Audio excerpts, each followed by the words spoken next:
Hello, everyone, and welcome to another webisode of All Politics Are Local. I'm WSAV Now reporter John Dowding. Every week, we take the time to break down some of those big headlines coming out of Washington, D.C. and Atlanta to see how it impacts us right here in the Coastal Empire and Low Country. As always, we're being joined by WSAV Washington correspondent Kelly Meyer. Hey, Kelly, how are you doing? I'm doing great, John. Thank you for having me, as always. No, thank you so much. I know you've already had a busy morning and a busy weekend. Sadly, we heard the news this weekend. I think it was Friday night of Justice Ruth Bader Ginsburg's passing. Passing away from metastatic cancer. She's had a long battle with cancer. We've seen her go in and out of the hospital over the last few years or so. And Kelly, you were right there at the Supreme Court on Saturday morning when, people started coming to honor her and to kind of pay homage to her. And there's flowers and different types of things to celebrate her life and her legacy. So Kelly, what did you hear from some of our local lawmakers? I know you spoke to some of our local candidates about, what her legacy means to them and to the nation. So what were some of those people saying to you?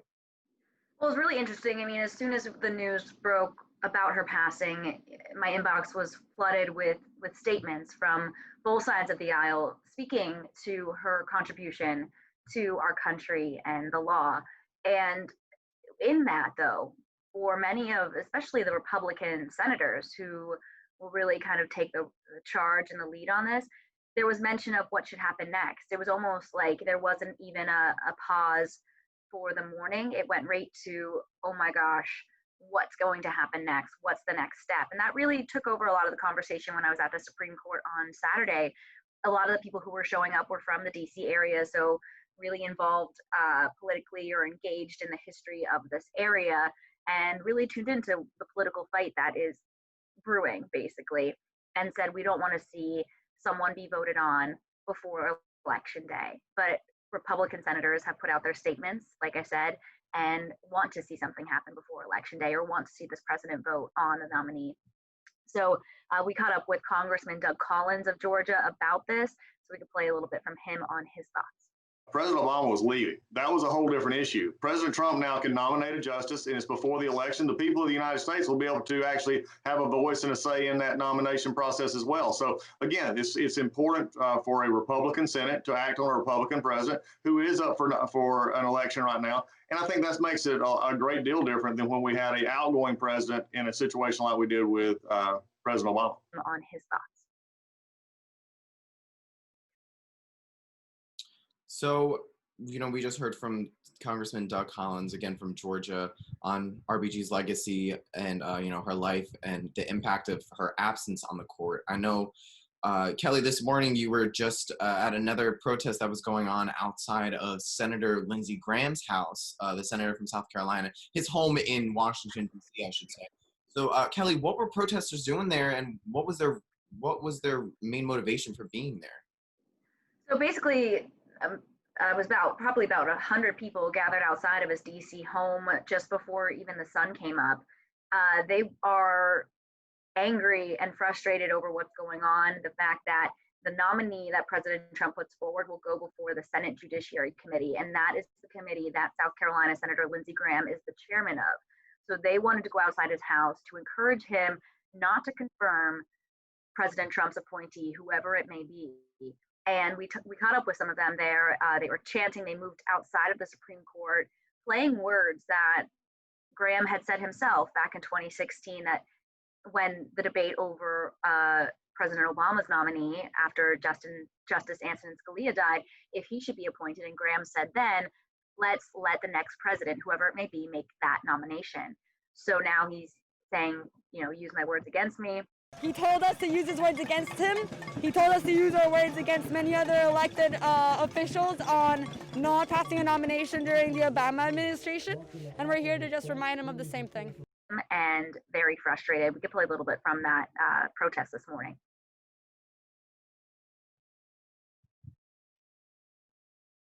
What was I going to say? 3, 2, okay. Okay, 3, 2, 1. Again, you just heard some of that sound happening just this morning outside Senator Lindsey Graham's house in Washington. Also, Kelly, he's not the only Republican senator who a lot of people, I've seen it making the rounds on social media of people quoting different Republican senators from 2016 when the whole Merrick Garland situation happened, who said similar things to what Senator Graham's had said. And I think this is going to be a debate we're going to see in the next few weeks. Obviously, they're trying to speed up the process so that they can get this nominee and get the process going, the hearings to, nominate this person officially in front of the Senate floor to try to get them to a vote so they could get this new justice, a new Trump appointee justice into the Supreme Court before the end of this year. I mean, they've said, on all the Sunday morning shows that, there's never been precedent for this. All of the other justices' nomination processes have lasted weeks, if not months, in some of those cases.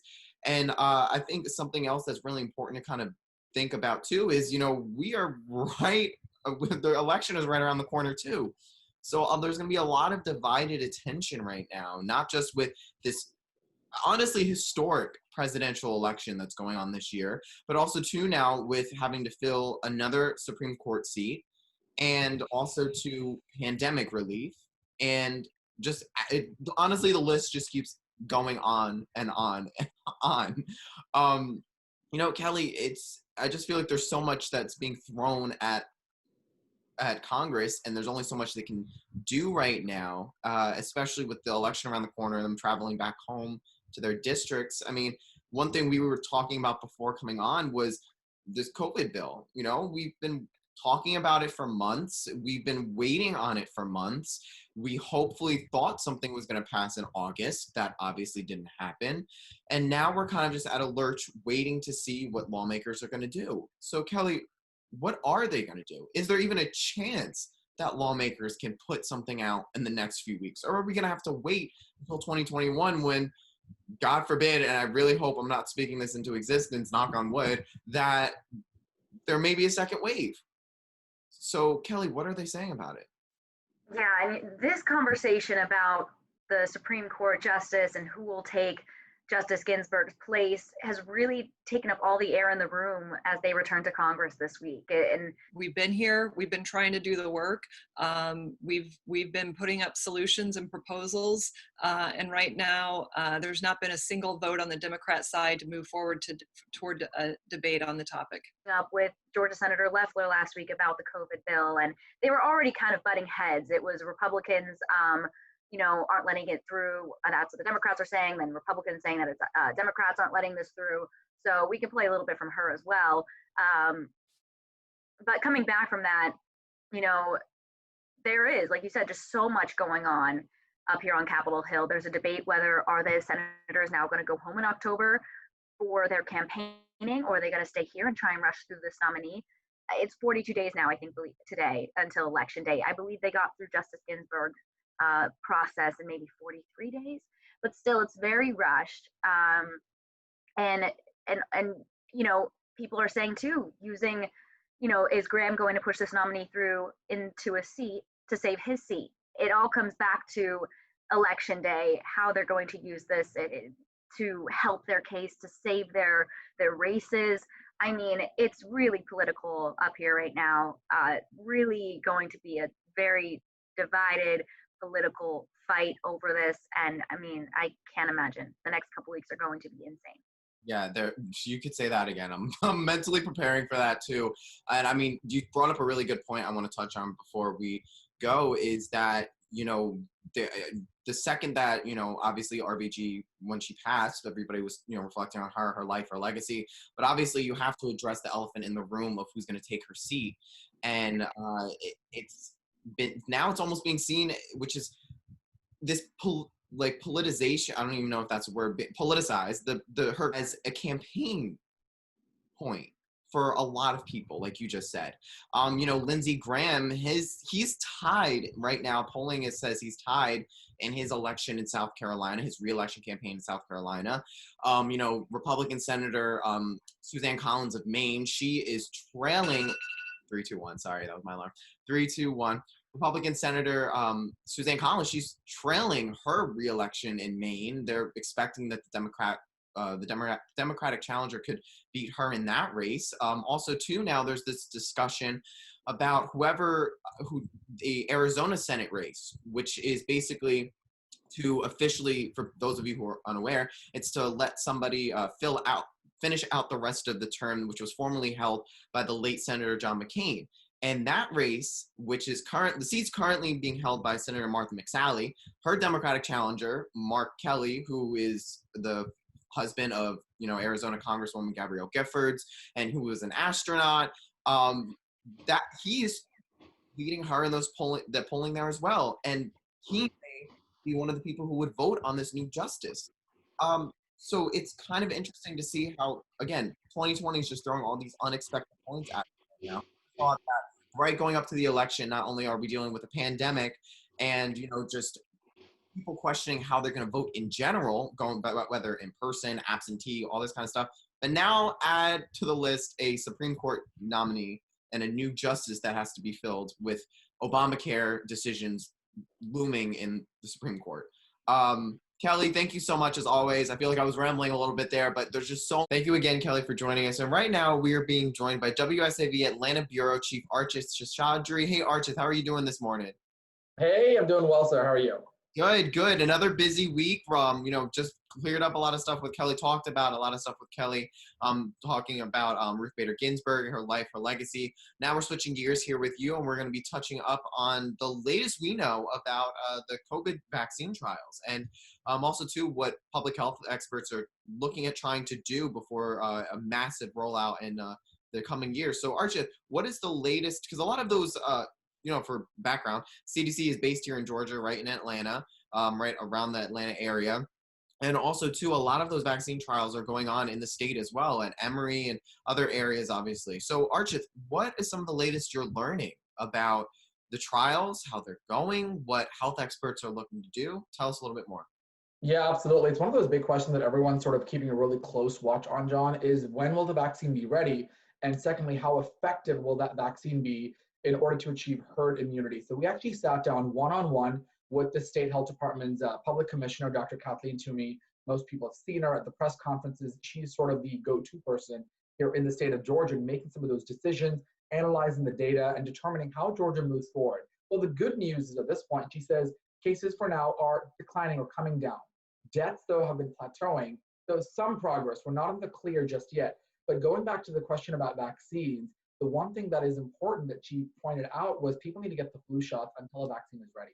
Regardless, even if you get the COVID-19 vaccine whenever it's out, right now the priority is to get the flu shot, because health experts like Dr. Toomey say that the symptoms and the similarities of both COVID-19 and influenza are so similar. The cough, the fever, the sore throat. So it's very difficult for doctors to sort of distinguish whether or not a patient has influenza, flu, or COVID-19. And they certainly don't want to inundate the hospital systems with both of those diseases coming in at once. And as we've already seen with sort of the surge of COVID-19 cases in Georgia, it does put a strain on the hospital system. So with the fall months, when flu typically peaks, they don't want to have an onset of another infection to deal with flu and COVID-19, and then not knowing which patients are most at risk and all that. So that is one concern. So getting the flu shot and getting it early. In fact, this week I'm doing a story about flu vaccine shortages with potential of that. So they're saying a lot of people may be getting the flu shot who normally may not get it.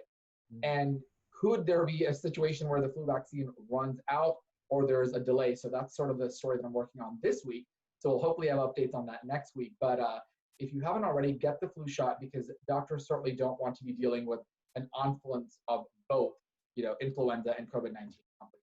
Yeah, I mean, so definitely a lot to unpack there, a lot to unpack. Not only are health experts trying to not rush, but they're trying to do their due diligence to be able to get this vaccine for COVID-19 out in a timely manner so we can start administering it, like you said. And obviously now the fall months, the winter months here in the northern hemisphere that we're heading into, we're obviously going to see a surge in flu cases, because that's normally when the flu happens. But however, we could see a surge in COVID-19 cases also.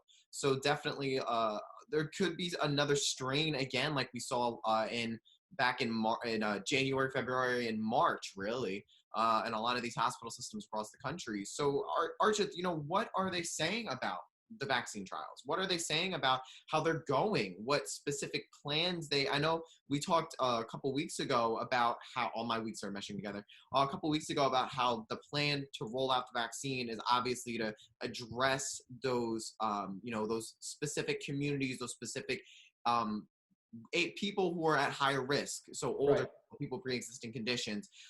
What are they saying about the vaccine trials? How are they going? Do they have any idea when it can roll out? And what's some of the stuff that, other things that Dr. Toomey discussed with you?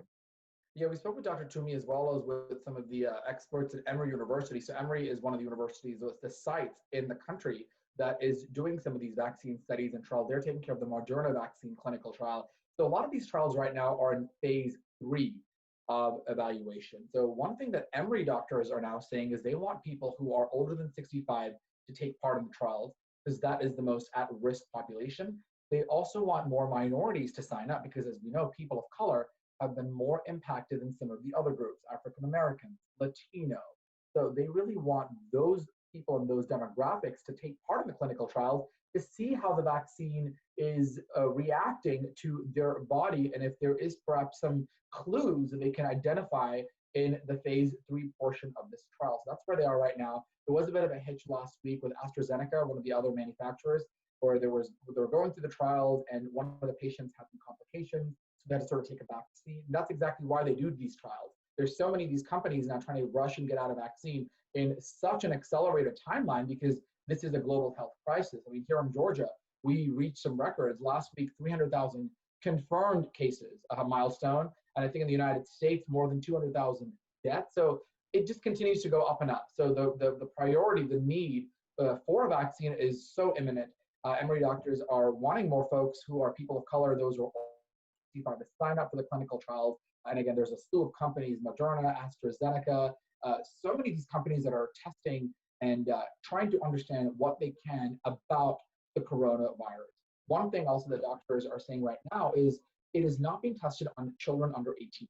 So that's another interesting element to it. So we've actually reached out to find out what happens to those kids, because the trials, the vaccine trials, are not being tested for the most part, or at least the ones in Emory, are not being tested on children under 18. So when the vaccine does come out, we talk about schools and getting vaccinated, and the measles, mumps, from all those shots that you need to go back to school. Well, if there isn't a COVID-19 vaccine that's been tested, how comfortable will parents be? Will those students be? And will schools be to reopen? So certainly big questions that need answers. And also you have groups like the Georgia Vaccine Choice that say that it should be up to the parents' choice whether or not they want to vaccinate their kids. And now when you have data like this saying that the trials didn't even test kids, or kids are not being in that phase, where is that going to sort of stem? So sometimes a lot more questions than answers, but the big takeaway, people older than 65 need to get signed up, and at least 30% of minorities is the goal they're saying. And their doctors are going out of community churches, African American churches, the Mexican consulate, the Latin American Association, really to get some of the people of color, communities of color, were impacted to sign up for these vaccine trials. We do not want to stop testing asymptomatic contact. We know a considerable number of cases are transmitted by probably through asymptomatic spread. I wouldn't say you're more at risk of contracting COVID, but you may be more at risk for having complications or not doing as well, or maybe requiring longer hospitalization and in-hospitalization care. So again, you just heard from Dr. Toomey from, she's been out at a bunch of press conferences since the pandemic began. Honestly, that's how we got to know her, seeing her speaking with Governor Kemp throughout the entire pandemic, trying to be able to control Georgia's response to this. But basically, Archit, everything you're saying, everything you're hinting at is just a lot of these trials are, even though they're in phase 3, still a lot more areas that need to be addressed, especially those specific age groups, specific minority groups, specific, people with pre-existing conditions. So just a lot more development. I guess it's just another waiting game, really. But thank you so much, Archit, as always, for joining us and for helping us break down some of the big headlines out of Atlanta. Absolutely. Thank you so much. And again, if you haven't already gotten it, get your flu shot. The one thing that you can control before the COVID-19 vaccine arrives. Yep, definitely we can do that. You can see more of Kelly and Arch's stories on our website. Just go to wsav.com/Washington, and you can catch up on previous episodes of All Politics Are Local right now on our website as well. Just go to wsav.com/allpoliticsarelocal. Thank you again so much for watching. I'm John Dowding. We'll see you again next week on All Politics Are Local.